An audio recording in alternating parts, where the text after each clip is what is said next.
আল্লাহ পাক বললেন আমি যেটা জানি তোমরা সেটা জানো, আরো ধরে বলুন আমি যেটা জানি তোমরা সেটা জানো না। ধরে বলুন সবাই, আমি যেটা জানি তোমরা সেটা জানো না।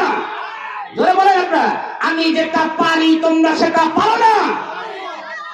16 বছর নির্যাতন হয়েছে বাংলাদেশের ভিতরে। 16 বছরে মানুষ চিন্তাও করে নাই এই সরকার পতন হবে, কিন্তু দেখেন 16 বছরের মাথায় এই যুবক ছেলে কচি ছেলেদের মাধ্যমে আল্লাহ রাব্বুল আলামিন আবাবিলের মতো যেন পাঠিয়ে দিয়ে এদের চিরতরে নিশ্চিহ্ন করে দেওয়ার ব্যবস্থা করেছে।